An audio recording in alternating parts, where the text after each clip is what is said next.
ఓటమిలోనైనా సరే గెలుపునివ్వగల సమర్థుడు. హల్లెలూయా.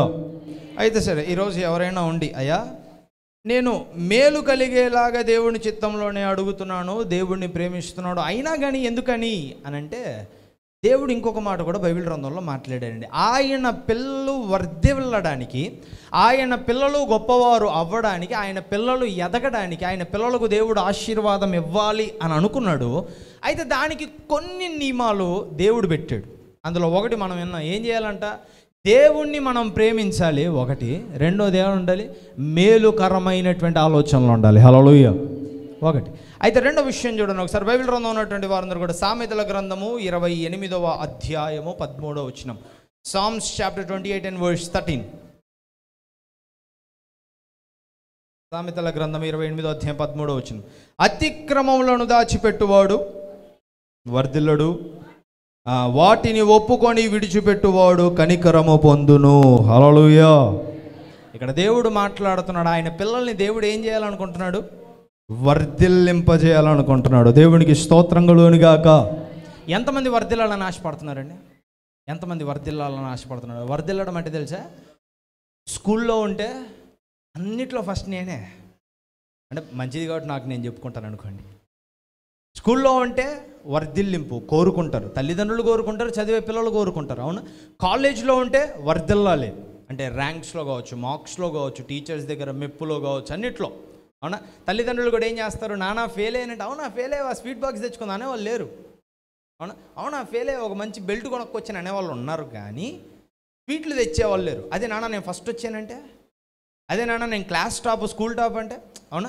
అంటే వర్ధిల్లాలి అని కోరుకుంటారు. స్కూల్లోనైనా కాలేజ్లోనైనా వర్ధిల్లాలి అని కోరుకుంటారు. ఏ పనిలో ఉన్నా కానీ, అది ఉద్యోగం కావచ్చు, వ్యాపారం కావచ్చు, ఎందులోనైనా కానీ నేను బాగా వర్ధిల్లాలి, నేను ఉన్నతంగా ఉండాలి, నేను నా వీధిలో ఉన్నప్పుడు వర్ధిల్లాలి, నేను నా పనిలో ఉన్నప్పుడు వర్ధిల్లాలి. ఒక్క మాటలో చెప్పాలంటే ఎక్కడ అడుగు పెడితే అక్కడ వర్ధిల్లాలి అని కోరుకుంటారు. కోరుకోరా?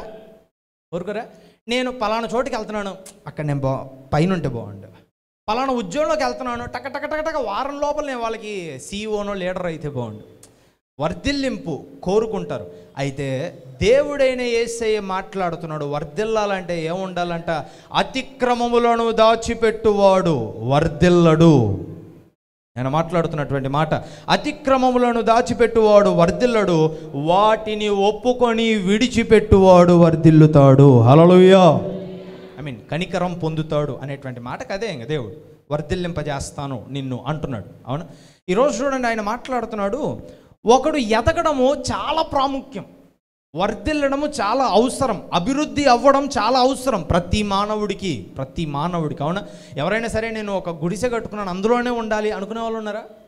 నేను బాగా మంచి ఇల్లు కట్టుకుంటే బాగుండు. అవునా. నేను ఒక చిన్న పనిలో చిన్న ఉద్యోగం చేస్తున్నాను చాలా అనుకుంటారా? కొంచెం జీతం పెరిగితే బాగుండు, శాలరీ పెరిగితే బాగుండు. అవునా. ఆలోచన ఉంటుంది.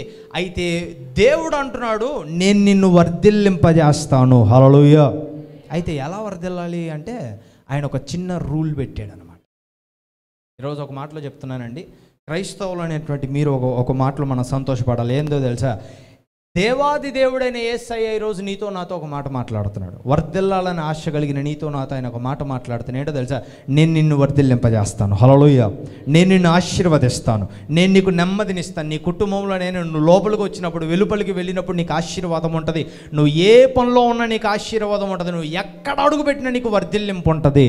అయితే అది నీ జీవితంలో ఓకే అవ్వాలి, అది నీ జీవితంలో జరగాలి అంటే నువ్వేం చేయాలంటే తెలుసా?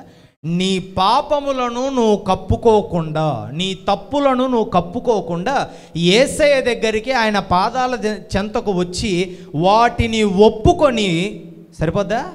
విడిచిపెట్టాలి. హల్లెలూయా.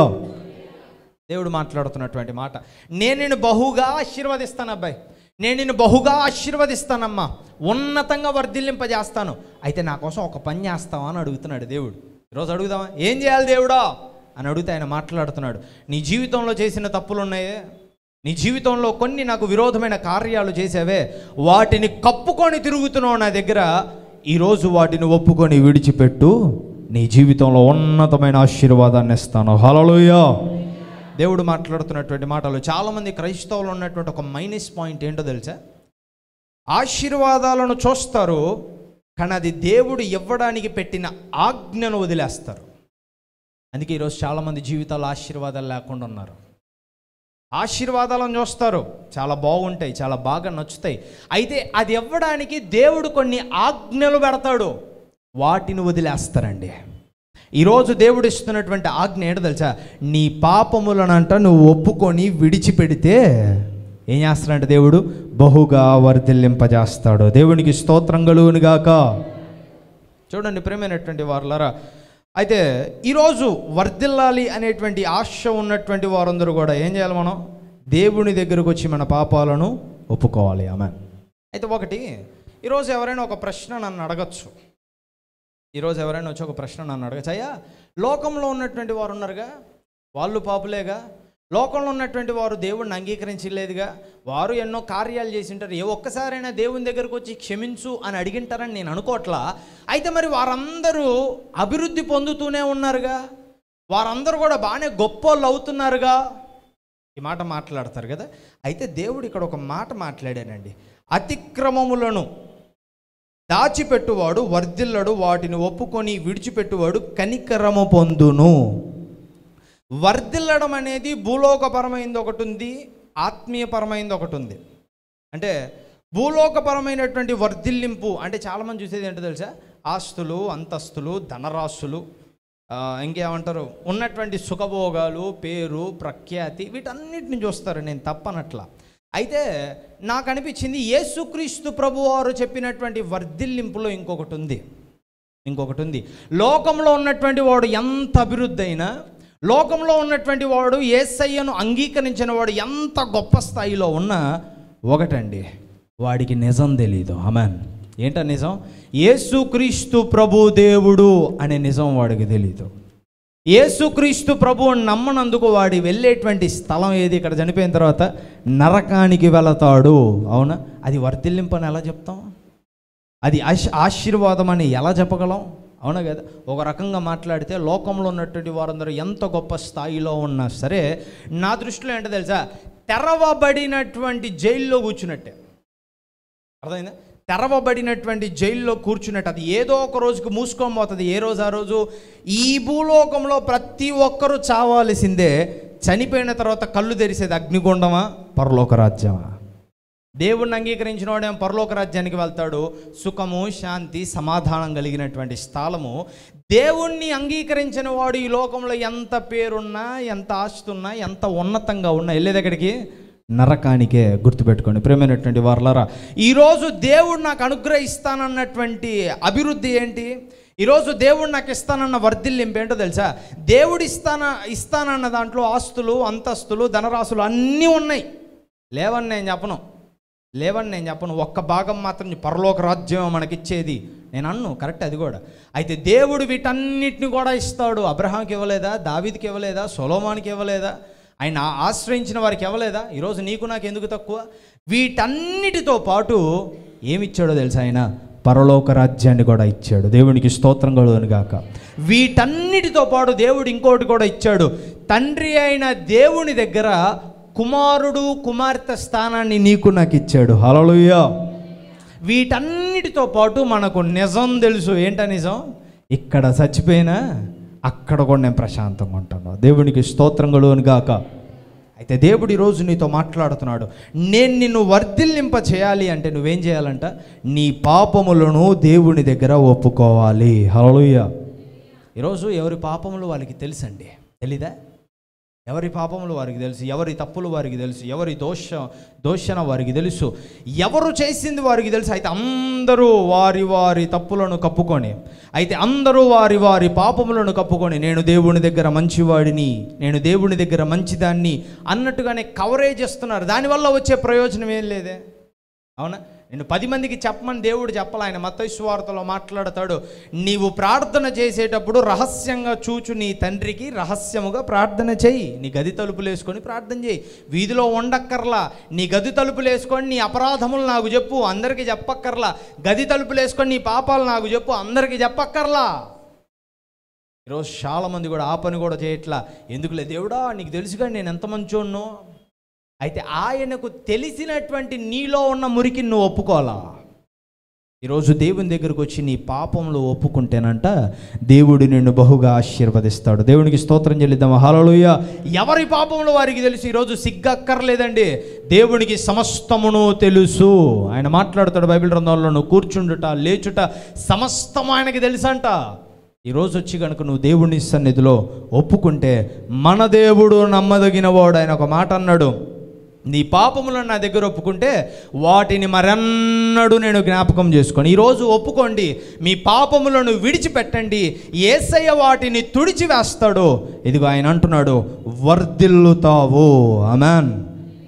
నువ్వు ఎక్కడుంటే అక్కడ, నువ్వు పొలంలో ఉంటే పొలంలో వర్ధిల్లుతావు, నీ పనిలో ఉంటే పనిలో వర్ధిల్లుతో, నీ కుటుంబంలో వర్ధిల్లుతో, నీ ప్రాంతంలో వర్ధిల్లుతో, నీ ప్రాంతంలో ఉన్నటువంటి గొప్ప గొప్ప వారి దగ్గర వర్ధిల్లుతో, ఉన్నతమైనటువంటి వారి దగ్గర వర్ధిల్లుతో. యేసయ్య నా తోడు ఉంటే నేను పడిపోయే చోటంటూ లేదు. దేవునికి స్తోత్రం కలుగును గాక. అవునా? సో గుర్తుపెట్టుకోండి, ఈరోజు నువ్వేం చేయాలి? ఏం చేయాలి? దేవుని దగ్గరకు వచ్చి సింపుల్ అండి, ఆయనతో మాట్లాడితే సరిపోద్ది. అయ్యా, ఇంకెప్పుడు నేను పాపం చేయను, వదిలేస్తున్నాను, నాతో ఉంటావా? సరిపోద్ది. హల్లెలూయా. దావీదు గొలియాతును ఓడించడానికి కారణం యేసయ్య ఆయనతో ఉన్నాడు. అవునా? యోసేపు అడుగుపెట్టిన ప్రతి చోట ఆశీర్వాదము రావడానికి కారణము దేవుడు ఆయనతో పాటు ఉన్నాడు, యెహోవా ఆయనతో పాటుగా ఉన్నాడు. దానియేలు సింహాల బోన్లో పడిన ప్రాణాలతో బయటికి రావడానికి కారణము యేసయ్య ఆయనతో ఉన్నాడు, లేడా? సొలొమోను జ్ఞాని అనేటువంటి పేరు సంపాదించుకోవడానికి కారణము యెహోవా ఆయనతో పాటు ఉన్నాడు, కాడా? అవునా? ఏలియా అగ్నిని దించడానికి కారణం యెహోవా ఆయనతో పాటు ఉన్నాడు, కాడా? ఈరోజు బైబిల్లో ఉన్నటువంటి వేలాది మంది గురించి, వేలాది గొప్పవారి గురించి మనము చదువుకోవడానికి కారణం, లేకపోతే అపోస్తులైనటువంటి పౌలు గారి గురించి ఈరోజు మనం మాట్లాడుకోవడానికి కారణం, 2000 సంవత్సరాల క్రితం పుట్టినటువంటి వాళ్ళు వీళ్ళు, వారి గురించి మాట్లాడుకోవడానికి కారణం ఏంటంటే వీరితో పాటు యేసయ్య ఉన్నాడు. ఈరోజు నీతో పాటు యేసయ్య ఉంటే నీ జీవితం కూడా ఇలాగే ఉంటుంది. ఆమేన్. అయితే దేవుడు నాతో ఉండాలని నేనేం చేయాలంట? ఒకటే ఆయన అడుగుతున్నాడు, ఒక్క కండిషన్ ఆయన పెడుతున్నాడు.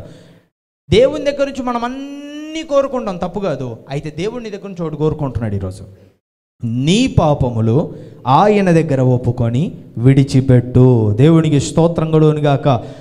ఈరోజు నువ్వు ఎదగాలి అంటే you need to confess your sins and you need to leave your sins. నీ యొక్క పాపాన్ని విడిచిపెట్టాలి, నీ పాపాన్ని దేవుని దగ్గర ఒప్పుకోవాలి. హల్లెలూయా. సో గుర్తుపెట్టుకోండి ప్రియమైనటువంటి వారలారా, నేను ఎదగాలంటే ఏం చేయాలంటే దేవుడు అంటున్నాడు, నీ పాపాన్ని విడిచిపెట్టాలి. ఆమేన్. మొదటిది దేవుణ్ణి ప్రేమించాలి, రెండోది నా పాపాన్ని విడిచిపెట్టాలి. అయితే మూడో విషయాన్ని చూడండి, ఎదగాలి అనుకున్నటువంటి వారు శ్రద్ధ కలిగి అంటారు. ఈ మాట దేవుడు మాట్లాడుతున్నాడు. 1 పేతురు 3వ విషయం ఒకసారి చూడండి. 1 పేతురు 3వ అధ్యాయము 9వ వచనం. 1 Peter chapter 3 and verse 9. 1 పేతురు 3వ అధ్యాయము 9వ వచనంలో దేవుడు మాట్లాడుతూ ఉన్నాడు. చూడండి ఒకసారి. అమ్మా, ఆశీర్వాదమునకు వారసులగుటకు మీరు పిలువబడితిరి గనుక కీడుకు ప్రతి కీడైనను దూషణకు ప్రతి దూషణైనను చేయక దీవించండి. ఆమేన్. అండ్ ఒకసారి ఈ మాటకు మనం చప్పలు కొడదాం. హల్లెలూయా. దేవుడు ఒక మాట మాట్లాడాడండి. ఎవరైనా దీన్ని ఎక్స్పీరియన్స్ చేశారా? ఎంతమందిని కూర్చున్నాం కదా మనం, మనలో నుంచి దైవ సేవకులు ఒకరిని పిలిచి, లేదా ఎవరైనా ఒక ఉన్నతమైన వ్యక్తి వచ్చాడు అనుకో, ఆయన మనలో నుంచి ఒకరిని పిలిచి, ఈ అబ్బాయి చాలా మంచోడు అని అన్న, ఈమె చాలా మంచిది అన్న, ఎలా ఉంటుంది మనకి? చాలా గొప్పగా ఉంటుంది. అవునా? రే బాస్ నిన్ను పిలుస్తున్నాడు రా, నీకు ప్రమోషన్ ఇస్తాడంట అంటే ఎలా ఉంటుంది? సంతోషంగా ఉంటుంది. పలానోళ్ళు నిన్ను పిలుస్తున్నారు, నీకేదో డబ్బులు ఇస్తున్నారంట కదా అంటే ఎలా ఉంటుంది? సంతోషంగా ఉంటుంది. ఇప్పుడు ఇంకా సంతోషపడాల్సిన సమయం. ఎందుకని యేసుక్రీస్తు ప్రభు మాట్లాడుతున్నాడు, మీరు ఆశీర్వాదమునకు పిలువబడిన వారు. దేనికి పిలువబడ్డవాళ్ళంట? ఆశీర్వాదమునకు పిలువబడిన వారు. ఆమేన్. ఈరోజు మీరు ఇదే బాగా గుర్తుపెట్టుకోవాలండి, you called to be blessed. Amen. అయితే ఇక్కడ ఒక కండిషన్ లాంటిది ఉండండి, గమనించారా? ఈరోజు నువ్వు ఆశీర్వాదానికే పిలువబడ్డావు, ఎక్కడికి వెళ్ళినా ఆశీర్వాదమే. ఏం చేసినా ఆశీర్వాదమే, ఏ పనిలో తలబెట్టినా ఆశీర్వాదమే, ఏ పనిలో ఏలు పెట్టినా ఆశీర్వాదమే. దేవుడు మాట్లాడుతున్నటువంటి మాట, మీరు పిలువబడిందే ఆశీర్వాదానికంట. మీరు పిలువబడిందే ఆశీర్వాదానికి. అయితే ఒక చిన్న కండిషన్ లాంటిది దేవుడు ఇక్కడ పెడుతున్నాడు. ఏమంటున్నాడు చూడండి అక్కడ, ఆశీర్వాదమునకు వారసులవుటకు మీరు పిలువబడితిరి గనుక. కండిషన్ లాంటిది. నేను కండిషన్ అని మాట్లాడను, కండిషన్ లాంటిది. ఎందుకంటే గనుక అనేటువంటి వర్డ్ యూజ్ చేశాడు కాబట్టి. గనుక కీడునకు ప్రతి కీడైనను దూషణకు ప్రతి దూషణైనను చేయక దీవించండి. ఆమేన్. ఈరోజు ఎంతమంది ఈ పని చేస్తున్నారండి? ఆయన మాట్లాడుతున్నాడు, మీరు ఆశీర్వాదానికి పిలువబడ్డారు, అయితే ఒక పని చేయొద్దండి. ఏం చేయొద్దండి? ఎవరైనా నీ కీడు చేశారనుకో, ప్రతి కీడు చేయొద్దు. ఎవరైనా నిన్ను దూషించారనుకో, ప్రతి దూషణ చెయ్యొద్దు. మరేం చేయాలి? దీవించండి. దేవునికి స్తోత్రం కలుగును గాక. అయితే ఒకటండి, దేవుడు నిన్ను ఆశీర్వాదాలకు పిలిచాడు కాబట్టి నన్నెవరో, నా మీద ఎవరో చెడ్డ పేరు తెస్తారు అన్న భయం నీకు అక్కర్లా. ఎందుకని? నిన్ను పిలిచింది ఆశీర్వాదాలకు. ఆమేన్. నువ్వు వారి మీద తిరిగి చెడ్డ మాటలు చెప్పక్కర్లా. ఎవరో నన్ను నాశనం చేస్తారు అన్న భయం నీకు అక్కర్లా. ఎందుకని? నిన్ను పిలిచింది ఆశీర్వాదానికంట. వారి మీదకు నువ్వు మరలా గొడవలకు వెళ్ళాల్సిన అవసరం లేదు. ఎవరో నాకు కీడు తలపెడతారు అన్న భయం నీకు అక్కర్లా. ఎందుకని? నిన్ను ఆశీర్వాదానికి పిలిచాడంట. వాళ్ళకి నువ్వు ప్రతి కీడు చేయాల్సిన అవసరం లేదు. హల్లెలూయా. అయితే ఏం చేయాలి? ఆశీర్వదించండి, కేవలం దీవించండి అని మాత్రం బైబిల్ గ్రంథం చెప్తా ఉంది.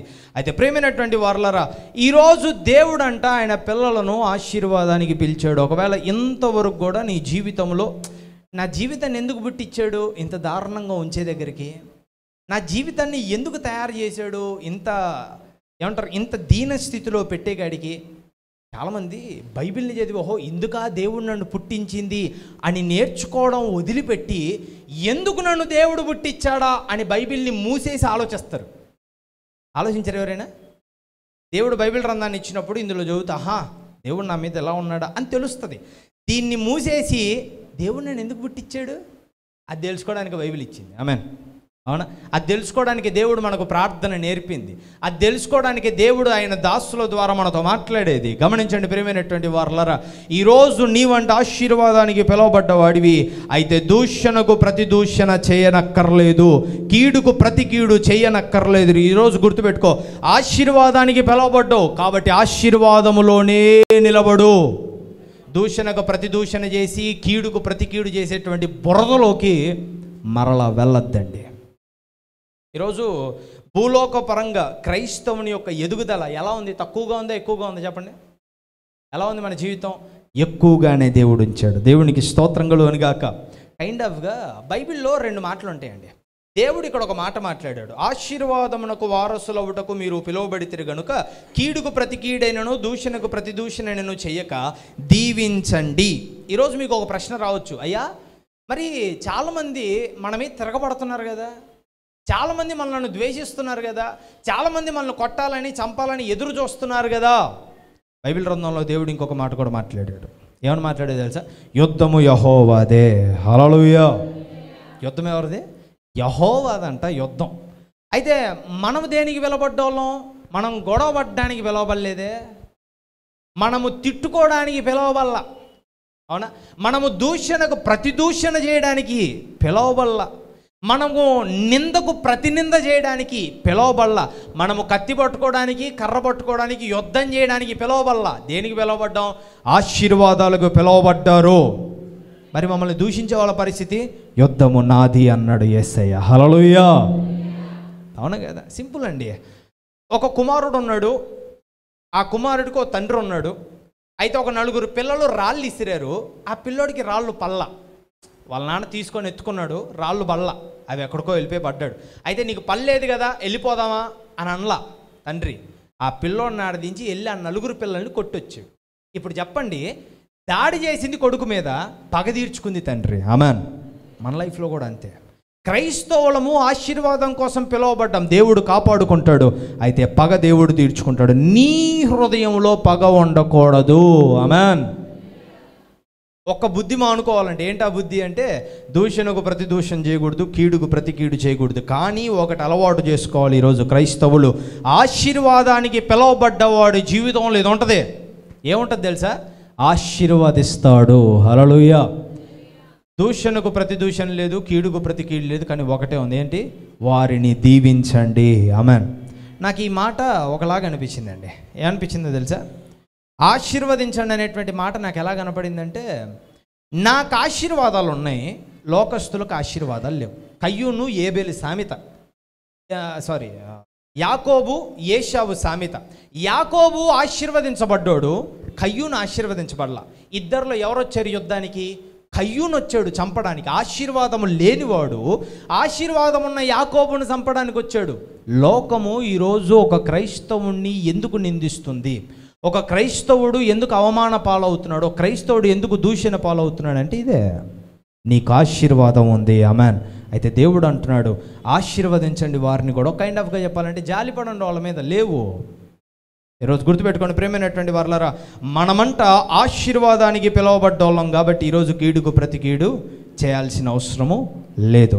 అయితే ఒకటి, భూలోకపరమైనటువంటి ఎదుగుదల ఎలా ఉంది? మనకి కొన్ని రూల్స్ని ఫాలో అవుతే దేవుడు భూలోకపరమైనటువంటి గొప్ప ఎదుగుదలను ఆయన ఇస్తున్నాడు. మొదటిది ఏంటి? నేను దేవుణ్ణి ప్రేమిస్తే, దేవుణ్ణి ప్రేమించి ఆయన చిత్తములో ఆయన ఇష్ట ప్రకారంగా నేను నడుస్తే సమస్తమును సమకూడి జరిగిస్తాడు. ఆమేన్.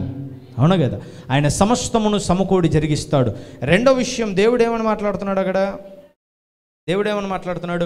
నా పాపములను నేను ఒప్పుకొని వాటిని విడిచిపెడితే గొప్పగా వర్ధిల్లింపజేస్తాడంట. దేవుడు తక్కువ చేశాడా నీకేమన్నా? క్రైస్తవులకి తక్కువ చేయాలి. అయితే ఏం చేయాలి? నువ్వు పాపాన్ని దేవుని సన్నిధిలోకి చెప్పుకొని విడిచిపెట్టాలి. రెండవది, you don't need to take any revenge or you don't need to repay any revenge, any evil. నిన్ను దూషించిన వాడిని నువ్వు దూషించక్కర్లే. ఎందుకని? నువ్వు ఆశీర్వాదానికి పిలువబడ్డవాడివి. హల్లెలూయా. నీ దృష్టిలో ఈరోజు ఒకటి బాగా గుర్తుపెట్టుకోండి, క్రైస్తవుడివైన నీవు, క్రైస్తవురాలివైనటువంటి నీవు ఆశీర్వాదమునకు పిలువబడ్డవారు. ఆమేన్. కాబట్టి ఆశీర్వాదంలో ఉండండి, గొప్పగా ఉండండి. అయితే ఒకటి, భూలోకపరంగా దేవుడు ఆయన పిల్లల్ని ఎలా ఎదిగిస్తున్నాడంటే గొప్పగా ఎదిగిస్తున్నాడు. ఎదిగించట్లేదా? ఉన్నతంగా ఎదిగిస్తున్నాడు. ఎదిగించట్లేదా?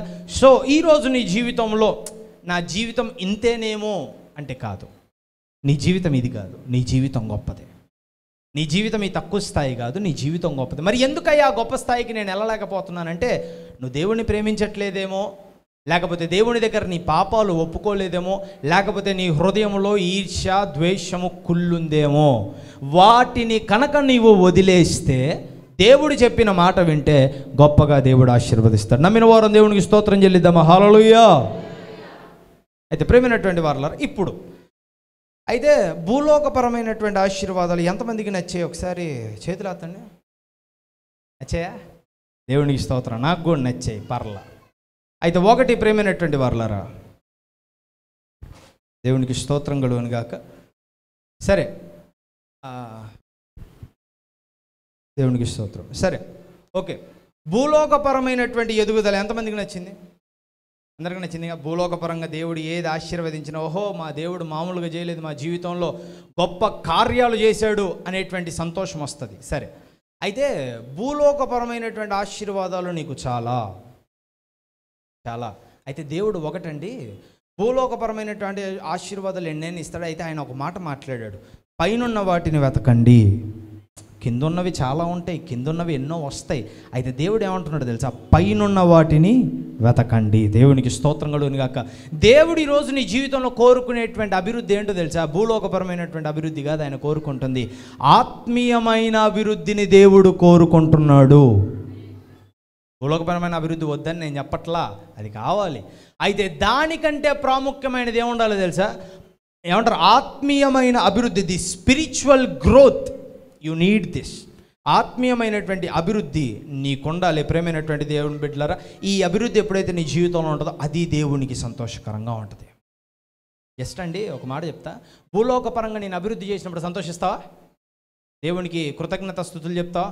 చాలామంది ఫంక్షన్లు చేస్తారు, పిల్లలు పుట్టినప్పుడు లేదా ఉద్యోగం వచ్చినప్పుడు, లేదా ఆ ఉద్యోగానికి గొప్ప ప్రమోషన్లు వచ్చినప్పుడు, నేను తప్పనట్లా చెప్తున్నా, ఏదైనా ఒక షాప్ పెట్టినప్పుడు, లేకపోతే ఏదైనా ఒక కొత్తగా వ్యాపారం స్టార్ట్ చేసినప్పుడు దేవునికి కృతజ్ఞతలు చెల్లిస్తారు, గొప్పగా ఫంక్షన్లు చేస్తారు, కేక్ కటింగ్ చేస్తారు, ఓ హంగామా చేస్తారు, కాదనట్లా.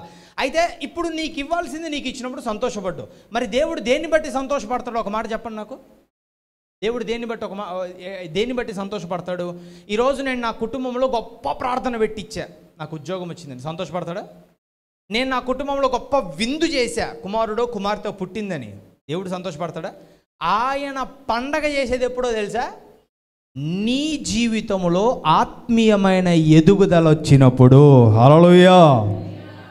ఇది గుర్తుపెట్టుకోండి, ఆత్మీయమైన ఎదుగుదల వచ్చినప్పుడు. అందుకే పౌలు గారు ఒక మాట మాట్లాడతారు. ఆయన ఏమంటాడంటే, మీరు పిల్లలుగా ఉన్నప్పుడు నేను మీకు పాలిస్తూ పెంచాను, అయితే ఒక మాటలో ఒక దరిద్రం ఏంటంటే ఇప్పుడు కూడా మీకు పాలు ఇవ్వాల్సి వస్తుంది అంటాడు ఆయన. అంటే ఇప్పటికి కూడా మిమ్మల్ని పాలతోనే పెంచాల్సి వస్తుంది అంటాడు. అంటే అర్థమైంది, ఆత్మీయంగా ఎదగల, గడ్డలు వచ్చాయి, గడ్డలు నరిసిపోయాయి కూడా, కానీ ఆత్మలో మాత్రం ఇంకా పిల్లలే అని మాట్లాడారు. అయితే దేవునికి ఇష్టం ఎప్పుడో తెలుసా? నువ్వు ఆత్మీయంగా ఎదిగినప్పుడు. ఆమెన్.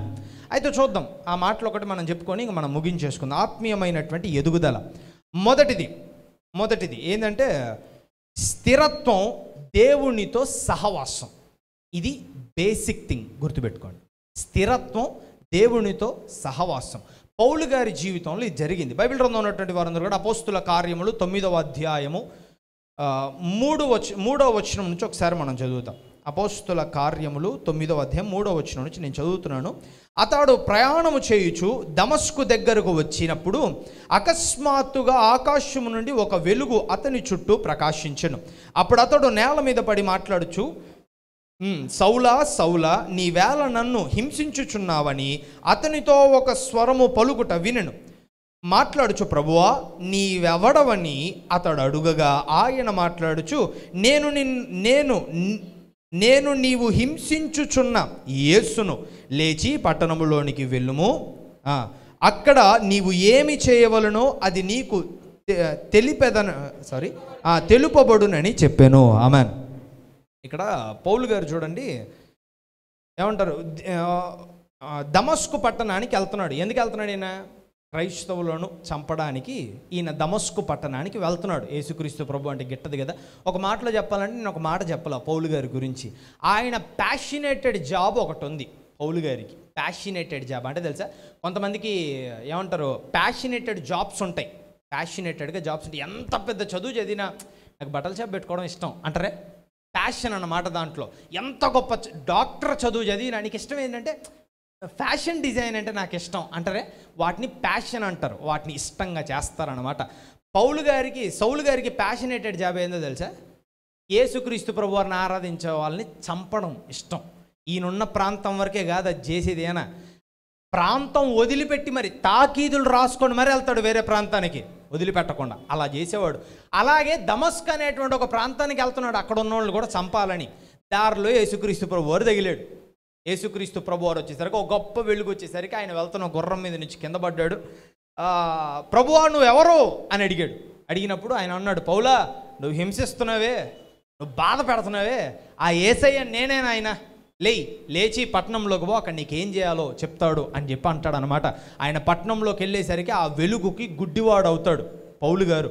అయితే యేసుక్రీస్తు ప్రభువారు ఒక ప్రవక్తను పంపించినప్పుడు ఆయన వచ్చేసి సౌలు గారి కళ్ళ మీద సహోదరుడా అని పిలిచి, మనమైతే ఏమనుకుంటాం, చంపేస్తావు బాధపోద్ది అని అనుకుంటాం, కానీ దేవుడు అట్టటోడు కాదండి. ఒక మాటలో నేను చెప్పాలంటే దేవుడు అట్టటోడు కాదు, బాగా పనున్నోడిని బాగా వాడుకుంటాడు. అర్థమైందా? ఇప్పుడు ఎద్దుకో గుర్రానికో బాగా బలం ఉంది, మాటినేది కాదనుకో, ఏమంటారు, దాని కాపరి కానోడు చంపాలనుకుంటాడు, కానీ కాపరి ఏం చేస్తాడు తెలుసా, దీన్ని లొంగ తీసుకుంటే పని బాగా చేసుద్ది అంటాడు. దేవుడు కూడా అంతే, మాట విననోళ్ళని బాగా ఆయన బుజ్జగించో కొట్టో తిట్టో ఆయన పనిలో బలంగా వాడుకుంటాడు. దేవునికి స్తోత్రం కలుగును గాక. అయితే సరే, ఈ సందర్భంగా వచ్చింది కాబట్టి టకటక చెప్పేస్తానండి. నాన్నగారు మాట చెప్పచ్చో చెప్పకూడదు, 9 మర్డర్లు చేశాడు. మాట వినేవాడు కాదు. మా అక్కగారు అప్పుడప్పుడు చెప్తారన్నమాట, అంటే నేను ముట్టలేదులేండి, అక్కగారు చెప్తారు. ఇంటి మీదకి ఏదో గొడవ తేంది, ఆ రోజు మా నాన్నగారికి పొద్దు పోదంట, ఏదో గొడవ తేవాల. అయితే ఈరోజు అలాంటి వాడిని ఏం చేశాడు తెలుసా? యేసయ్య ఆయన పని కోసం వాడుకుంటున్నాడు. ఆమేన్. సో ఈరోజు నీ జీవితంలో కూడా గుర్తుపెట్టుకో. చాలామంది అనుకుంటారు, నాటాడి పనికి మాలని దేవుడు వాడుకుంటాడా? నీ జీవితాన్ని దేవునికి ఇచ్చి చూడు. ఆమేన్. దేవుడు చాలా గొప్పగా వాడుకుంటాడు ఈరోజు నీ జీవితాన్ని. అయితే ఒకటి, పౌలు గారు ఏం చేశారంటే సరే అని చెప్పి పట్టణంలోకి వెళ్ళాడు. ఒక ప్రవక్తను పంపిస్తే కళ్ళ మీద చేయబెట్టినప్పుడు ఆ పొరలు రాలిపోయాయి. రాలిపోయిన తర్వాత పౌలు గారు ఏం చేశాడో తెలుసా? ఆ తర్వాత వెంటనే ఆయన బాప్తిజమం తీసుకున్నాడు. ఆమేన్. అవన్నీ చదివించడానికి లేదు, కానీ ఎవరైనా చదువుకోవాలి అనేటువంటి ఆశ కలిగి ఉంటే చూడండి, 9వ అధ్యాయంలోనే 18, 19, 20 వచనాల్లో ఉంటుంది. అప్పుడే అతడు కన్నుల నుండి పొరలు వంటివి రాలగా దృష్టి కలిగి లేచి బాప్తిజమము పొందెను. తరువాత ఆహారము పుచ్చుకొని బలపడెను. పిమ్మట అతడు దమస్కులోనున్న శిష్యులతో కూడా కొన్ని దినములుండెను. వెంటనే సమాజ మందిరంలోకి వెళ్ళి మాట్లాడుచు, యేసే దేవుని కుమారుడని ఆయనను గూర్చి ప్రకటించుచూ వచ్చెను. ఆమేన్. అయితే ఇక్కడ చూడండి ప్రియమైనటువంటి వారలారా, పౌలు గారు యేసుక్రీస్తు ప్రభువుని చూసిన తర్వాత అంతవరకు ఎదుగుదల లేదు యేసయ్యలో. అపోస్తులైన పౌలు గారు అంతవరకు ఎదగల. అయితే మొట్టమొదటి స్టెప్ తీసుకున్నాడు పౌలు గారు. ఏం తీసుకున్నాడో తెలుసా? గుర్తుపెట్టుకోండి ఇది బాగా.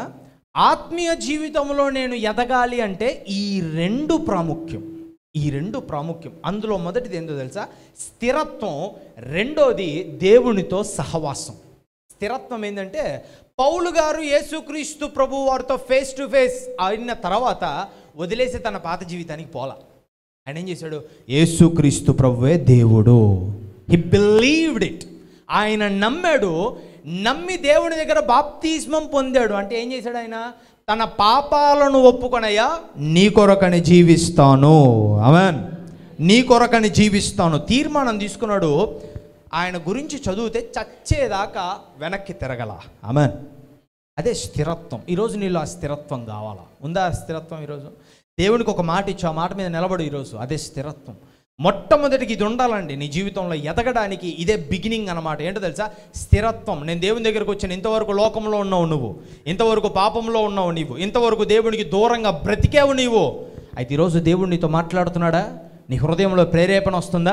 ఈరోజు దేవునికి ఒక మాట ఏంటో తెలుసా? అయ్యా, నా జీవితం ఇక నుంచి నీ కొరకు నేను బ్రతుకుతాను. ఆమేన్. ఇక నుంచి నేను నీ కొరకని జీవిస్తాను. ఇక నుంచి నేను నీ కొరకని బ్రతుకుతాను. ఆ మాట మీద నిలబడు. There it becomes. అక్కడే మొదలవుద్ది. There it begins. అక్కడే మొదలవుద్ది. దేవునిలో ఎదగడము అక్కడే మొదలవుద్ది. దేవునికి స్తోత్రములు గాక. తీర్మానం అంటే ఎలాంటిదంటే, నార్మల్గా కొంతమంది కొన్ని డ్రీమ్స్ ఉంటాయి తెలుసా? ఒక తీర్మానం తీసుకుంటారు. నేను ఫలానా పని చెయ్యాలి, లేకపోతే నేను ఇంజనీర్ అవ్వాలి తీర్మానం తీసుకున్నా. ఓకేనా? దానికోసం 10-20 సంవత్సరాలు చదువుతా. అర్థమైందా? దానికోసం 10-20 సంవత్సరాలు, 10-20 కాదులే, సారీ. దానికోసం దానికి చదవాల్సినటువంటి చదువు అంతా, ఆ ఇంజనీరింగ్ అంతా నేను పూర్తి చేస్తా. అయిపోయిందా? తీర్మానము తీసుకున్నాక నేను దానికోసం చదవడం మొదలు పెడతా. చదివాక తీర్మానం తీసుకోవడం కుదురుతుందే? నేను ఎంబీబీఎస్ చేసా, ఇంజనీరింగ్ అయితే బాగుంటుంది అంటే ఎట్లుంటుంది? కామెడీగా ఉంటుంది లైఫ్ అంతా. అవునా? ముందు తీర్మానం. చాలామంది ఎలా అంటారంటే, ముందు దేవునితో ఉందాం, ముందు ప్రార్థనలు చేసుకుందాం, తర్వాత తీసుకుందాం అంటే కుదరదు. It's a beginning for your spiritual growth. తీర్మానం తీసుకోవడం అనేది మొదటిది. గుర్తుపెట్టుకోండి ప్రేమైనటువంటి వారలారా.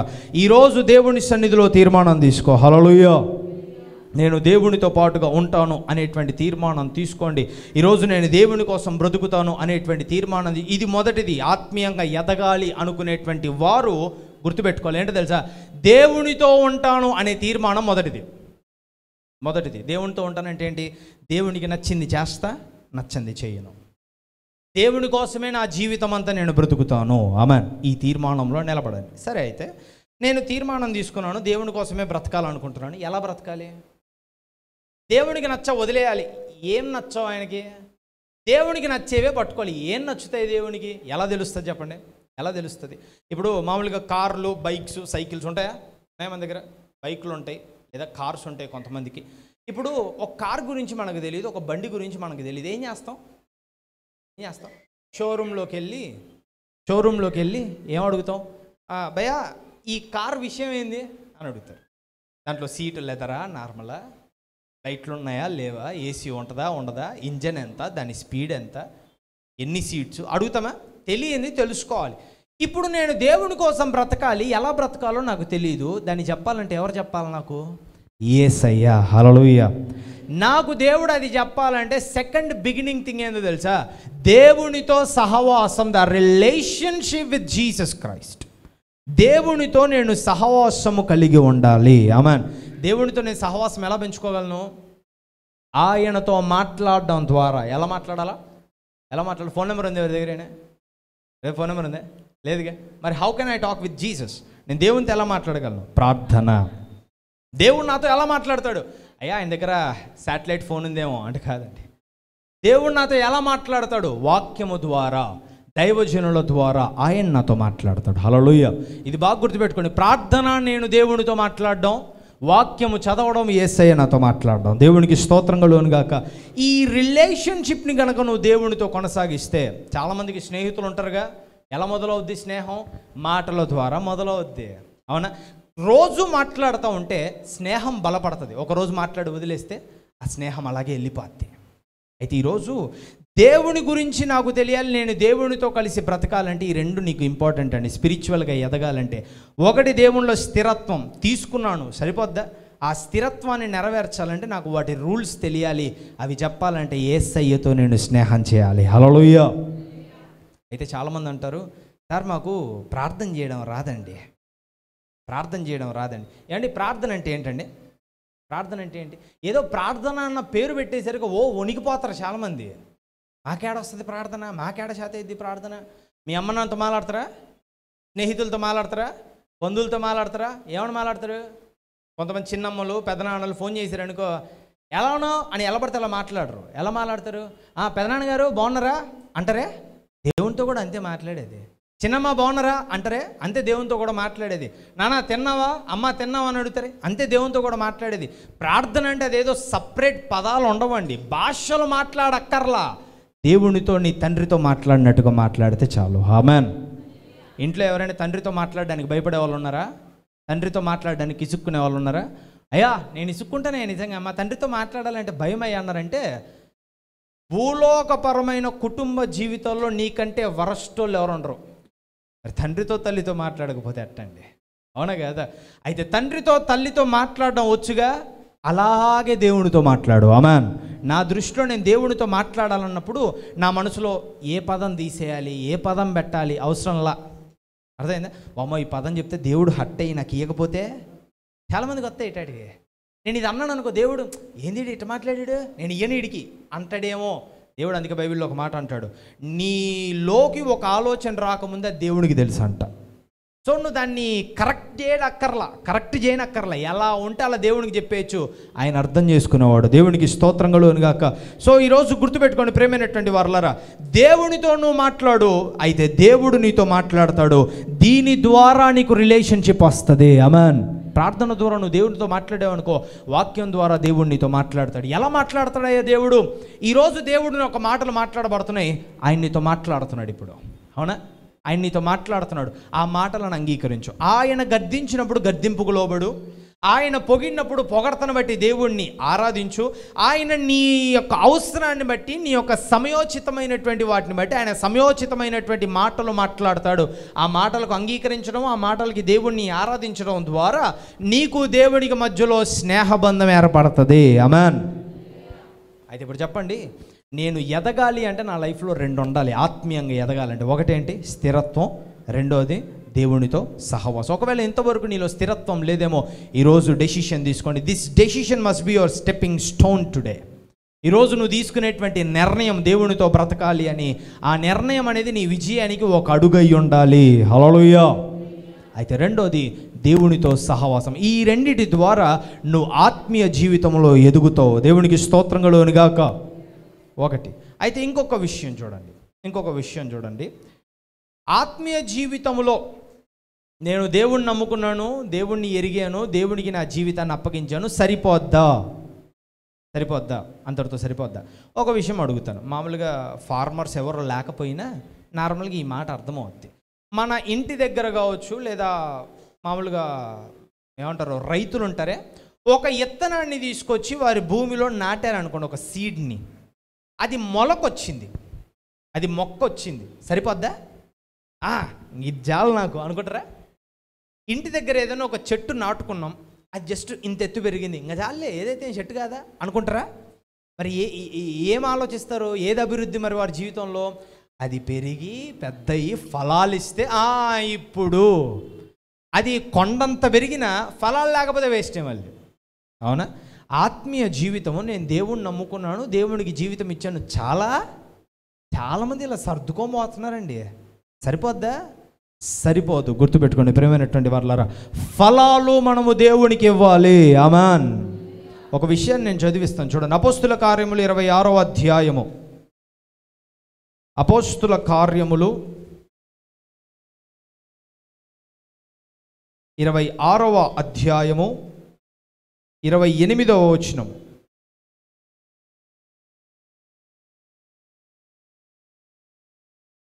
అందుకు అగ్రిప్ప మాట్లాడుచు, ఇంత సులభముగా నన్ను క్రైస్తవుని చేయ జూచుచున్నావే అని పౌలుతో చెప్పాను. ఆమెన్. ఇక్కడ ఈ మాట చూసారా ఎంత గట్టిగా ఉందో? అగ్రిప్ప రాజు పౌలు గారిని బంధించారనమాట. పౌలు గారిని బంధించిన తర్వాత, మామూలుగా ఇప్పుడు మనం కోర్టుకి వెళ్తాంగా, కోర్టుకి వెళ్ళారా? ఎవరు బోర్లేండి, ఊరికే అడుగుతున్నా. ఏదో ఒక మాట అంటారు, 2 ప్రాంతాలు తొక్కకూడదంట మనిషి. ఒకటి హాస్పిటలు, ఒకటి పోలీస్ స్టేషన్. ఈ రెండిట్లో తొక్కకూడదు అని అంటారు. అయితే ఇప్పుడు కోర్టుకి వెళ్ళావా అంటే అది చాలా లాంగ్ అన్నమాట. అయితే మన కోర్ట్స్ ఉంటాయిగా, జడ్జిమెంట్ ఇస్తారే లాయర్స్. అలాంటిదే అగ్రిప్ప అనేటువంటి రాజు దగ్గరికి పౌలు గారిని తీసుకొని వచ్చారు. ఎందుకని? ఆయన యేసుక్రీస్తు ప్రభువారి గురించి సువార్త ప్రకటిస్తున్నాడు అనేటువంటి నేరం మీద ఆయన్ని తీసుకొని వచ్చినప్పుడు అగ్రిప్ప రాజు ముందు నిలబెట్టారు. అగ్రిప్ప రాజు అన్నాడు, పౌలు గారు కదా, పౌలు నీ గురించి ఒకసారి నువ్వు చెప్పయ్యా అన్నాడు. అయితే పౌలు గారు అగ్రిప్ప రాజుకు సువార్త ప్రకటించాలి. ఆయన ఏం చేశాడంటే, అయ్యా నేను పలానా వ్యక్తిని, నేను సౌలుగా ఉన్నప్పుడు నా జీవితం ఇది, అక్కడ నుంచి నేను కొన్ని రోజులు వచ్చిన తర్వాత పలానా చోట యేసుక్రీస్తు ప్రభువారు నాకు దర్శనం ఇచ్చాడు, అప్పటి నుంచి నా జీవితము ఇది అని ఆయన జీవితం గురించి ఆయన చెప్పుకుంటూ ఉంటే అగ్రిప్ప రాజు ఏం మాట్లాడుతున్నాడు తెలుసా? అగ్రిప్ప రాజు, ఏంటి పౌలు, ఇంత సులభంగా నన్ను క్రైస్తవునిగా మార్చేద్దాం అనుకున్నావా? ఇక్కడ పౌలు గారు సువార్త చేయలేదండి. అగ్రిప్ప రాజుతో యేసుక్రీస్తు ప్రభువే దేవుడు నమ్ముకో అని చెప్పలా. ఆయన జీవితం గురించి ఆయన చెప్పుకుంటేనే అగ్రిప్ప రాజుకి ఏమనిపించిందో తెలుసా? యేసుక్రీస్తుని నమ్ముకుంటే ఎంత బాగుంటుందా, దేవునికి స్తోత్రం కలుగును గాక, దేవుణ్ణి నమ్ముకుంటే ఎంత బాగుంటుందా అనిపించింది. పౌలు గారు ఆయన జీవితాన్ని చూపించాడు, చెప్పాడు. దానికే అవతల వాడి హృదయంలో యేసుక్రీస్తు ప్రభు అంటే భయం వచ్చింది. ఆమేన్. ఈరోజు గుర్తుపెట్టుకో, నీ జీవితాన్ని ఆత్మీయతలో ఎదుగుదల అంటే రెండో స్టెప్ గుర్తుపెట్టుకో. నీ జీవితాన్ని చూసినప్పుడు నీ కుటుంబీకులు కావచ్చు, నీ బంధుమిత్రులు కావచ్చు, లేకపోతే నీ తోటి వారు కావచ్చు, నీ ప్రాంతంలో ఉండేటువంటి వారు కావచ్చు, నీ జీవితాన్ని చూసినప్పుడు, నీ జీవితాన్ని విన్నప్పుడు వారికి దేవుని యొక్క గొప్పతనం అర్థం అవ్వాలి. హల్లెలూయా. అవునా కదా? వారికి దేవుని యొక్క గొప్పతనము అర్థం అవ్వాలి. ఈరోజు నీ యొక్క జీవితాన్ని బట్టి వారికి దేవుని యొక్క గొప్పతనం అర్థమవుతుందా? ఈరోజు నీ జీవితాన్ని బట్టి వారికి దేవుని యొక్క ఘనత ఏంటో, దేవుడు ఎంత గొప్పవాడో, దేవుడు ఎంత బలమైన వాడో, దేవుడు ఎంత ఉన్నతమైన వాడో అర్థమవుతుందా? ఈరోజు గుర్తుపెట్టుకోండి ప్రియమైనటువంటి వారలారా, అపోస్తులైనటువంటి పౌలు గారు కేవలం ఆయన జీవితం గురించి మాత్రమే చెప్పాడు, సువార్త ప్రకటించాలి అక్కడ అగ్రిప్ప రాజుకి. ఆ మాటలకి, ఆయన లైఫ్ స్టోరీ వింటే అగ్రిప్ప రాజుకి దేవుడు అంటే భయం వచ్చింది. ఆయన అంటున్నాడు, ఏంటి నన్ను క్రైస్తవుడిగా మార్చేస్తావా ఏంటి? ఆయన ఎక్కడ చెప్పాడండి దేవుడిని నమ్ముకోమని? యేసయ్య దేవుడు అని చెప్పలా. నేను నమ్ముకున్నానయ్యా దేవుడిని అన్నాడు. ఎలా నమ్ముకున్నాను, ఎందుకు నమ్ముకున్నందుకు నా జీవితం ఎట్టుందంటేనే ఆయనకు అనిపించింది, నేను కూడా దేవుణ్ణి నమ్ముకుంటే బాగుండేమో అనిపించినట్టుంది. అందుకంటారు ఇంత తేలిగ్గా మార్చొద్దు నన్ను. కాబట్టి ప్రియమైనటువంటి దేవుని బిడ్డలారా గుర్తుపెట్టుకో, ఈరోజు నీ జీవితాన్ని చూసినప్పుడు నీ పక్కన వాడికి అలాగే అనిపించాలి. అనుకోవచ్చయ్యా, నన్ను చూస్తే అవతల వాడికి ఎలా తెలుసుద్ది? ఒక ప్రశ్న అడుగుతానండి.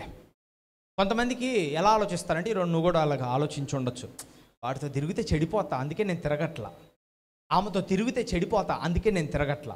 ఒకటి సరే, దాన్ని కూడా వదిలేద్దాం. కొంతమంది తల్లిదండ్రులు వాళ్ళ పిల్లలకి చెప్తారు, రే ఎందుకురా వాడితో తిరుగుతున్నావు, తిరగద్దు, చెడిపోతావు, ఇంట్లో కూర్చో. కొంతమంది తల్లులు పిల్లలకి, కూతుర్లకి చెప్తారు, అమ్మాయి ఎందుకు తిరుగుతున్నావు నువ్వు అమ్మాయితో? తిరగద్దు, అవసరం లేదు, చెడిపోతావు, ఇంట్లో కూర్చో అంటారా? మామూలుగా జరిగేటువంటి సంఘటనగా. ఇప్పుడు ఒక ప్రశ్న, ఆ అబ్బాయి వచ్చి అంకుల్ నేను బాగా తిరిగిపోతాను, మీ కొడుకు నాతో తిరగనియద్దే అని చెప్పాడా? అబ్బాయి వచ్చి అంకుల్ నేను బాగా తాగుపోతాను తెలుసా అని అన్నాడా? అంకుల్ నేను బాగా ఏమంటారు బాగా చెడిపోయాను తెలుసా అని చెప్పాడా? చెప్పలేదుగా. ఒక అమ్మాయి వచ్చి ఆంటీ నేను బాగా అబద్ధాలు ఆడతాను తెలుసా అనిందా? అనలేదుగా. ఆంటీ నేను బాగా మోసం చేస్తాను తెలుసా అనిందా? అనలేదుగా. మరి ఎలా తెలుసు ఒకరి గురించి? వారిని చూసినప్పుడే నడవడం అర్థమైపోద్ది. అవునా? వారిని చూసినప్పుడు వారు మంచివారా కారా, చెడ్డవారా, ఏమంటారు తిరిగే వాళ్ళ, తిరుగుబోతులా, లేకపోతే వారితో మన పిల్లలు ఉంటే చెడిపోరా, లేకపోతే వాళ్ళతో నేను తిరిగితే బాగుపడతానా చెడిపోతానా తెలుస్తుందిగా. అవునా? ఇప్పుడు మంచి చెడులు తెలిసేటువంటి స్వభావం మనకు ఆది కాలం నుంచే వచ్చింది. ఈరోజు నువ్వు దేవుని పోలి నడుచుకున్నప్పుడు సమాజం కూడా ఇలాగే గుర్తు తెచ్చుకుంటుంది. దేవునికి స్తోత్రం కలుగును గాక. నువ్వు లోకంలో తిరగకుండా దేవునిలో తిరిగినప్పుడు కూడా సమాజం నిన్ను చూసి చూసి చూసి ఒకరోజు కంటది, రే ఈ వ్యక్తి దేవుని నమ్మినవాడు. దేవునికి స్తోత్రం కలుగును గాక. ఈరోజు నీ యొక్క జీవితాన్ని చూసినప్పుడు, ఈరోజు నీ బ్రతుకును చూసినప్పుడు, నీ యొక్క లైఫ్ స్టైల్ని చూసినప్పుడు నీ దేవుడైన యేసయ్య గొప్పతనము అన్యులకు అర్థమయ్యేలాగా నీ జీవితము నడుస్తుందా? ఈరోజు నీ ఆత్మీయతలో అంత గొప్పగా ఎదిగావా?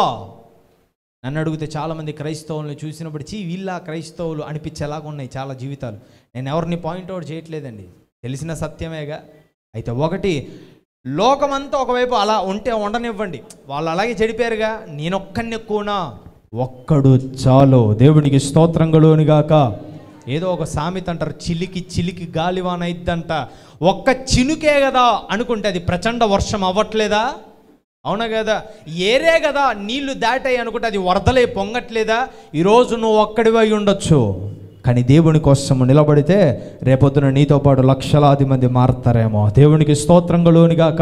ఈరోజు నీ జీవితాన్ని చూపి ఒక్కడివే ఒంటరివే కావచ్చు, ఈరోజు నీ జీవితాన్ని చూపి ఎవరో నీ పక్షం ముందు నిలబడకపోవచ్చు, కానీ ఒక రోజు వస్తుంది, ఆ రోజు మాత్రం నీ యొక్క మంచితనాన్ని గుర్తించినప్పుడు. నా వరకైతే ఒకటేనండి, ఏ ఒక్కడు లోకమంతా వెలివేసిన ఏ ఒక్కడు ఒంటరోడు కాదు.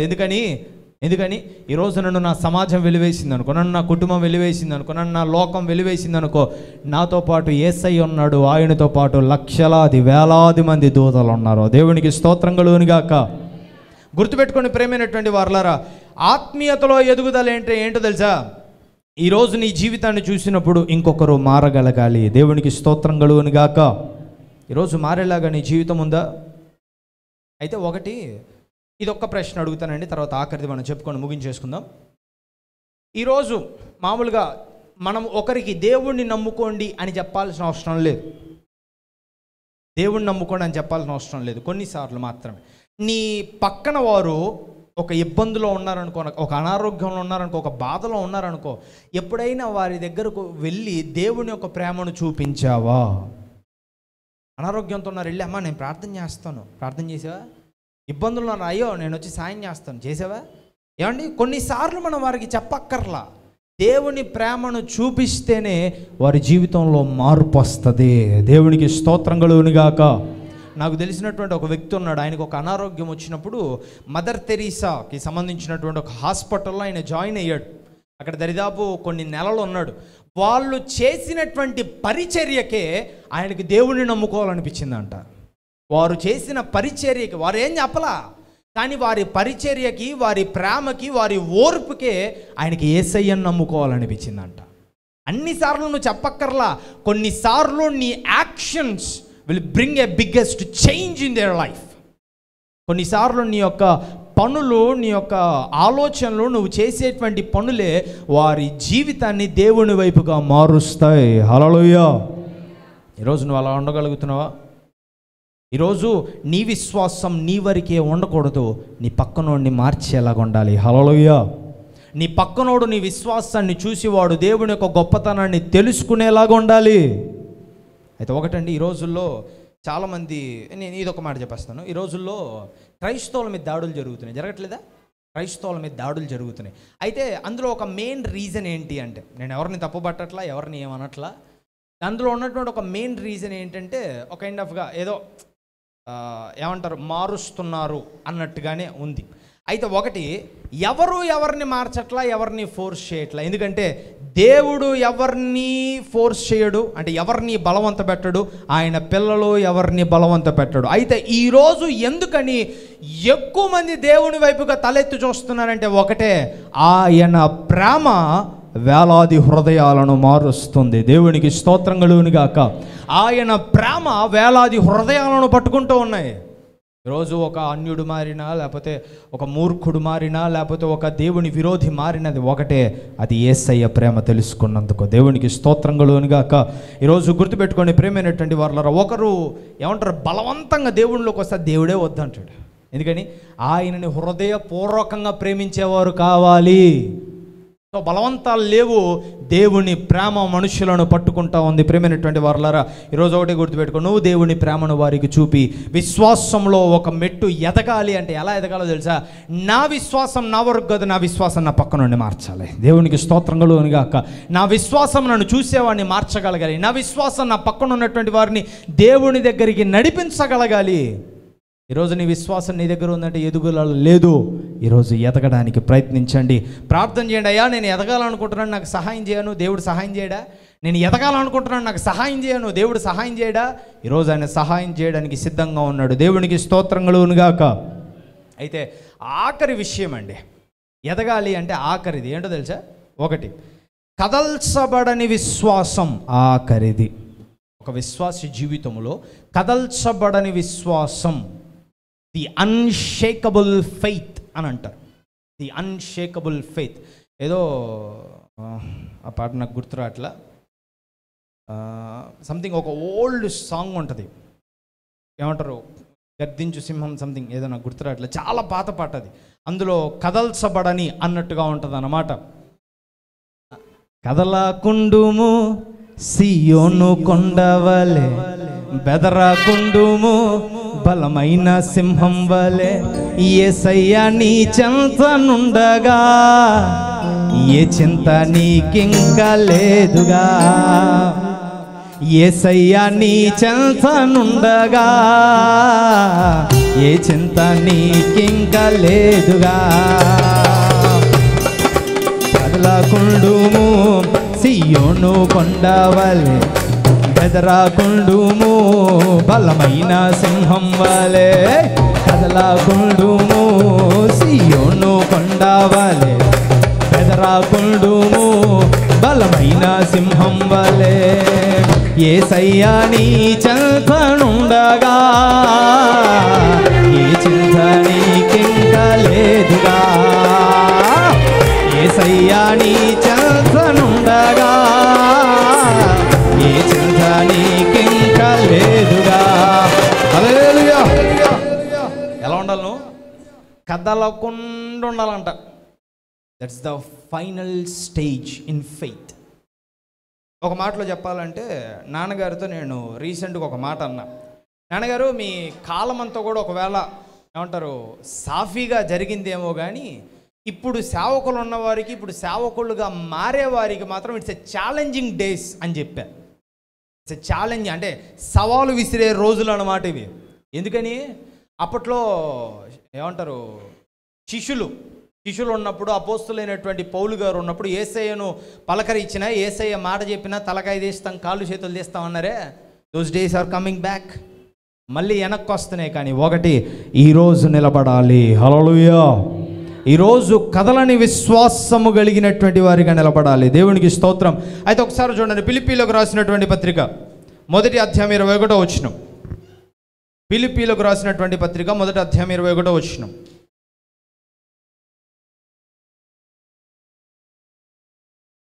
నా మటుకైతే బ్రతుకుట క్రీస్తే, చావైతే లాభము.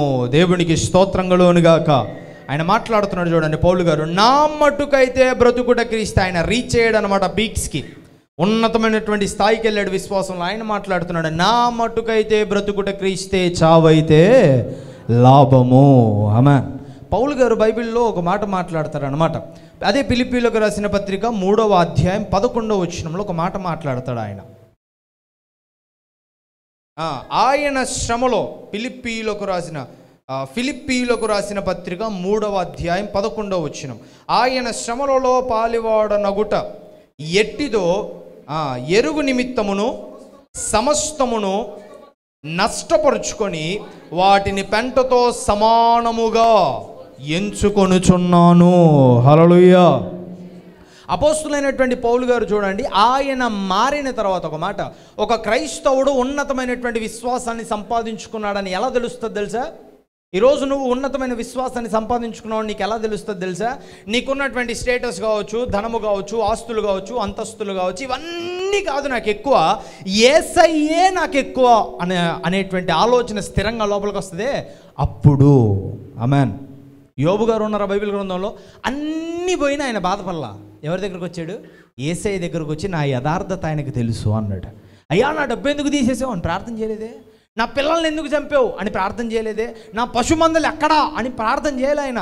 అయ్యా నేనేమన్నా నీ దగ్గర తప్పు చేశానా, నేనేమన్నా నీ కోపం తెప్పించానా, నేనేమన్నా నీకు బాధ కలిగించానా చెప్పయ్యా, నేను మార్చుకుంటా అంటే ఏంటి? దేవునికి బాధ కలిగించాను అనేటువంటి బాధతోనే ఏమంటారు యోబు గారు ఉన్నారు, కానీ ఏదో పోయింది అని రాలా. ఉన్నతమైనటువంటి విశ్వాసంలో స్థాయికి చేరడం అంటే తెలుసా? ఏం పోయినా బాధలా యేసయ్య ఉంటే చాలు. దేవునికి స్తోత్రం కలుగును గాక. ఈరోజు అట్టి విశ్వాసం నీలో ఉందా? ఈరోజు అట్టి విశ్వాసం నీలో ఉందా? పౌలు గారు మారిన తర్వాత, పౌలు గారు మారు మనసు పొందిన తర్వాత ఇంకెందుకులే ఇప్పటి నుంచి క్రైస్తవులను చంపడం వదిలేసి, నేను మారాను కదా, నేను మార్పు పొందాను కదా, పౌలు గారు నేను మార్పు పొందాను కదా, ఇంకెందుకు వెళ్ళిపోయి నా పని నేను చేసుకుందాం, నా ఉన్నతమైన స్థాయిలో నేను ఉందాం, నా వ్యాపారాలు నావి, నా బిజినెస్లు నావి అనుకోలే ఆయన. వాటన్నిటినీ ఆయన పెంటతో సమానంగా చూసి యేసు వార్త చేయడం మొదలుపెట్టాడు. యేసయ్య వార్త. దేవునికి స్తోత్రం కలుగును గాక. ఈరోజు నీలో అట్టి విశ్వాసానికి నువ్వు చేరాలి. దేవునికి స్తోత్రం కలుగును గాక. అయితే ఒకటి ప్రేమైనటువంటి వారులారా, ఈరోజు దేవునిలో నువ్వు ఎదిగావా? ఈరోజు దేవునిలో నువ్వు ఉన్నతమైనటువంటి స్థాయిలో ఉన్నావా? ఈరోజు నువ్వు మంచి పొజిషన్లోనే ఉండొచ్చు, ఈరోజు నువ్వు మంచి స్థాయిలో ఉండొచ్చు. అయితే ఒకటి, కుటుంబానికంటే, స్నేహితుల కంటే, ఏమంటారు, లేకపోతే ఒకటి, ఇవన్నీ నాకున్నాయి, నేను మందిరానికి వెళ్ళి వచ్చేస్తే సరిపోద్ది అని అనుకుంటే క్రైస్తవ్యంలో ఎదిగినట్టు కాదు. ఒకటి, ఇవన్నీ ఉన్నా లేకపోయినా దేవుడు చాలు. దేవునికి స్తోత్రం కలుగును గాక. దేవుడు ఉంటే చాలు. ఈ తీర్మానం గనక నీలోకి వస్తే అది నువ్వు దేవునిలో నిలబడినట్టు. దేవునికి స్తోత్రం కలుగును గాక. ఒకవేళ వీటి వరకే చాలు అని అనుకున్నావే అనుకో, లోకంలో నువ్వు కంఫర్ట్ జోన్ వెతుక్కున్నావు అంటే మంచిదిలే, ఏ గొడవ మనకొద్దు. పౌలు గారు కూడా అనుకోవచ్చుగా, ఇన్ని తిప్పలు నాకెందుకు, చెరసాల నాకెందుకు, దెబ్బలు నాకెందుకు, ఈ గొడవలు నాకెందుకు, మారాను అయిపోయిందిగా, నా పని నేను చూసుకుందాం అనుకోలా. ఆయన ఏం చేశాడు తెలుసా? దేవునితో పాటు ఉండడానికి ఆయన ఎవరితోనైనా యుద్ధం చేయడానికి సిద్ధపడ్డాడు. హల్లెలూయా. ఏదో ఒక వ్యక్తి ఒక మాట అంటాడు అన్నమాట, నేను దేవునితో ఉండి లోకముతోనైనా అవమానపడతానేమో కానీ నేను లోకముతో నిలబడి దేవునితో జడ్జి చేపించుకోను అని అంటాడు. నేను దేవునితో నిలబడినప్పుడు లోకము నన్ను ఎంత తిట్టినా నాకు పోయేదేంలా, లోకము నన్ను ఎంత దూషించినా నాకు ఊడేదేంలా. కానీ నేను లోకముతో నిలబడ్డప్పుడు యేసయ్య నువ్వెవడో నాకు తెలియదు అన్నాడు అనుకో, మామూలుగా ఉండదు నా పరిస్థితి. అందుకని నేను దేవునితో ఉంటా, లోకం ఎంతేం తిట్టుకొని 70 సంవత్సరాలు 80 సంవత్సరాలు అంతేగా. కానీ నేను లోకముతో ఉండి మాత్రము దేవునితో న్యాయము తీర్పించుకోను. బైబిల్లో కూడా ఉంటుంది, దేవుని చేతిలో పడుట బహుభయంకరం అని రాయబడి ఉంటుంది. ఈరోజు ఈ లోకం వరకే నువ్వు చూసుకుంటే రేపొద్దున ఆయన చేతిలో పడ్డప్పుడు కాపాడే అంత దమ్ము సత్తా ఎవరికి లేదు. గుర్తుపెట్టుకోండి ప్రేమైనటువంటి వారలారా. అందుకే పౌలు అన్నాడు, బ్రతుకుట క్రీస్తే, చావైతే లాభము. దేవునికి స్తోత్రం కలుగును గాక. ఏమున్నా లేకపోయినా దేవుడుంటే చాలు, ఏమున్నా లేకపోయినా యేసయ్య ఉంటే చాలు. That's called unshakeable faith. అదే కదల్చబడని విశ్వాసం అంటారు. ఎన్ని ప్రతికూల పరిస్థితులు నీకున్నా, ఎన్ని ఇబ్బందులు నీకున్నా, స్టిల్ నేను యేసయ్యతోనే ఉండాలి అని అనుకుంటామే, అదేనండి కదల్చబడినటువంటి విశ్వాసం. ఈరోజు ఆ విశ్వాసానికి నువ్వు రీచ్ అవ్వాలి, ఆ విశ్వాసాన్ని నువ్వు చేరుకోవాలి అనేదే దేవుని యొక్క తీర్మానం. ఎవరో ఒక పాత సాంగ్ అనుకుంటా, నాకు తెలీదు, ఒక పాట ఉంటుంది, నేనున్న స్థితిలోనే సమృద్ధిని కలిగించు. ఏమున్న లేకున్నా నీ కొరకే బ్రతికించు. నేనున్న స్థితిలోనే సమృద్ధిని కలిగించు. ఏమున్న లేకున్నా నీ కొరకే బ్రతికించు. కష్టాలు ఎదురైనా నా యాత్రను సాగించు. నష్టాలలోనైనా స్తుతి చేయుట నేర్పించు. హల్లెలూయా. ఏంటిది? ఏమున్నా లేకపోయినా ఎన్ని కష్టాలు ఉన్నాయా, నీతో ఉండాలి. దేవునికి స్తోత్రం కలుగును గాక. ఈరోజు అట్టి తీర్మానాన్ని నువ్వు తీసుకోగలవా? ఈరోజు అట్టి నిర్ణయం నువ్వు తీసుకోగలవా? ఈరోజు గుర్తుపెట్టుకోండి, నీ ఫెయిత్ ఇలానే ఉండాలి. ఆమెన్. ఏమున్నా లేకపోయినా, ఏం పోయినా, ఏమొచ్చినా, ఇదిగో నేను యేసయ్యతో ఉంటాను. హల్లెలూయా. ఈరోజు అట్టి తీర్మానం నువ్వు తీసుకోండి. ఒకటే యేసయ్య ఒకే ఒక కోరిక ఏంటంటే, ఈరోజు నువ్వు అటువంటి స్థాయికి వెళ్ళాలి. చాలామందిలో కూడా నేను రీసెంట్గా ఒక వివాహాన్ని చూశాను అన్నమాట. కైండ్ ఆఫ్గా చెప్పాలంటే, ఇలా మీ వివాహం జరిగితే మీకున్నటువంటి ఉద్యోగం ఊడిపోద్ది అనేసరికి వారు దైవికమైనటువంటి వివాహాన్ని దాటేసి వెళ్ళారు. దాన్ని ఏమంటారు? అన్షేకబుల్ ఫెయిత్ అంటారు దాన్ని, ఈజీలీ షేకబుల్ ఫెయిత్ అంటారు దాన్ని. అవునా? తేలిగ్గా కదల్చబడేటువంటి విశ్వాసం. ఒకటి, లోక భోగాలు ఇవి వ్యర్థం, తాత్కాలికం, ఈరోజుండి రేపు మాయమయ్యేవి, కానీ పరలోక రాజ్యము శాశ్వతం. హల్లెలూయా. అయితే లోకానికి చాలామందికి విలువ ఉంది. పరలోక రాజ్యము నరకము, అందులో స్వేచ్ఛ, ఇందులో ఇబ్బంది అంటే మాత్రం ఏముందిలే అని అనుకుంటారు. ఒకటండి, కనిపించేదానికంటే కనిపించని దానికి బలం ఎక్కువ. దేవునికి స్తోత్రం కలుగును గాక. ఈరోజు మనిషికి భయపడతామా, దెయ్యానికి భయపడతాం ఎక్కువ? మనిషి కనపడతాడు, భయపడం సరిగ్గా. అవునా? దెయ్యం కనపడదు, భయపడతాం. అయితే పరలోక రాజ్యము కనపడదు కానీ విలువైనది, నరకము కనపడదు కానీ చాలా ప్రమాదకరమైంది. ఆ రెండు ఉన్నాయి, వాటిలోకి పంపించే యేసయ్య కూడా ఉన్నాడు. జాగ్రత్త. ఈరోజు స్థిరమైనటువంటి విశ్వాసము కలిగినటువంటి వారుగా ఉండండి. స్థిరమైన నిర్ణయాలు కలిగినటువంటి వారుగా ఉండండి. ఏమున్నా లేకపోయినా ఎవరికి తెలుసండి, ఒకవేళ ఈరోజు అటువంటి గడ్డు పరిస్థితులు మన దగ్గరకు కూడా వచ్చాయి అనుకోని, అటువంటి ఇబ్బందికరమైనటువంటి రోజులు, ఏమంటారు, కైండ్ ఆఫ్గా నేను క్రైస్తవుణ్ణి అని చెప్పుకోలేనటువంటి రోజులే నీ దగ్గరికి వచ్చాయి అనుకో, ఏం చేస్తావు నువ్వు? ఈరోజు దేవునిలో ఉంటావా, వెళ్ళిపోతావా? దేవుని పక్షానే ఉంటావా, వెళ్ళిపోతావా? ఒకటండి, పౌలు గారు అంటున్నాడు, బ్రతుకుట క్రీస్తే. ఒకవేళ నేను బ్రతుకుతే నేను చెప్పే మాట క్రీస్తే, ఒకవేళ చాస్తే చావైతే లాభము. దేవునికి స్తోత్రం కలుగును గాక. ఉరుముల తరువాతే వర్షము, కన్నీటి తరువాతే ఆనందము, శోధన తరువాతే దేవుని దర్శనము, ఇరుకుదారయ్యాకే పరలోక రాజ్యము. శోధన తరువాతే దేవుని దర్శనము, ఇరుకుదారయ్యాకే పరలోక రాజ్యము. దేవా, ఓ దేవా, నీ దీన ప్రార్థన వినవా, మనవే చేస్తుందే మనసే స్వరమల్లే. దేవా, ఓ దేవా, ఈ దీన ప్రార్థన వినవా, మనవే చేస్తుందే మనసే స్వరమల్లే. చావైన బ్రతుకైనా నా ముందు యేసయ్యా, దినమెల్ల కొలిచేటి ఏకైక నామవా. చావైన బ్రతుకైనా నా ముందు యేసయ్యా, దినమెల్ల కొలిచేటి ఏకైక నామమా. దేవా, ఓ దేవా, ఈ దీన ప్రార్థన వినవా, మనవే చేస్తుందే మనసే స్వరమల్లే. హల్లెలూయా. రోజు ఏమైనా సరే, అది చావైనా బ్రతుకైనా, మేలైనా కీడైనా, సంతోషమైన దుఃఖమైన, ఒకటే, నేను దేవునితోనే ఉంటాను. హల్లెలూయా. ఎందుకంటే నేను ఈ లోకం గురించి భయపడను. ఒకే ఒకటి ఊహించుకొని, ఇన్నాళ్ళు నువ్వు కొలిచిన దేవుడే, ఇన్నాళ్ళు నువ్వు కొలిచిన యేసయ్యే, నువ్వు పరలోక రాజ్యానికి వెళ్ళాక నువ్వు ఎవరో నాకు తెలియదు అంటే ఎలా ఉంటుంది? ఎలా ఉంటుంది చెప్పండి? ఇన్నాళ్ళు నువ్వు యేసయ్యని ఆరాధించో, వెళ్ళి నిలబడే పరలోక రాజ్యం వచ్చింది మనకి అనుకున్నావు, యేసయ్య ఉండు నువ్వెవరో నాకు తెలియదు అన్నాడు, నరకం నిన్ను అక్కడ పిలుస్తూ ఉంది, ఎలా ఉంటుంది? భయం ఏదా? గుర్తుపెట్టుకోండి, ఈ లోకం గురించి కాదు నీ భయం, పరలోకం గురించి. ఆమేన్. అందుకే బైబిల్ గ్రంథంలో ఒకటి అంటాడు, దేహమును మాత్రమే చంపువానికి భయపడక ఆత్మను దేహమును అగ్నిలో కాల్చువానికి భయపడండి. లేఖనాలు చెప్తున్నటువంటి మాటలు. So fear to God, wish to be with God. దేవునితో ఉండడానికి ఇష్టపడండి. అప్పుడు మనం ఏం చేయగలం? సురక్షితంగా ఉండగలం. ఈరోజు లోకానుసారంగా నువ్వు ఎదగడానికి దేవుడు అన్ని విధాలా చూపించాడు. ఒకటి, ఏం చేయాలి? నువ్వు దేవుడిని ప్రేమించాలి. రెండోది, నీ పాపములను నువ్వు ఒప్పుకోవాలి. మూడోది ఏంటి? నువ్వు పగబెట్టుకోవాల్సిన అవసరం లేదు, ఎందుకంటే నువ్వు ఆశీర్వాదానికి పిలువబడ్డవాడివి. ఇది లోకపరమైనటువంటి ఆశీర్వాదం.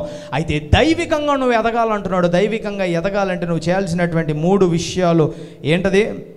ఒకటి, స్థిరంగా ఉండాలి, దేవునితో సహవాసము కలిగి ఉండాలి. రెండో విషయం ఏంటి?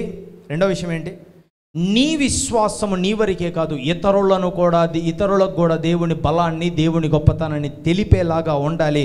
మూడో విషయం ఏంటో తెలుసా? ఆఖరిది, అంత గొప్పగా నువ్వు ఎదగాలి, అదే దేవుడు కోరుకుంటున్నాడు. నీకు ఒక రకంగా చెప్పాలంటే కదల్చబడనటువంటి విశ్వాసములోనికి వెళ్ళాలి. ది అన్షేకబుల్ ఫెయిత్, దాన్ని నువ్వు సంపాదించుకోవాలి. ఈరోజు అలా ఉండడానికి ప్రయత్నించండి.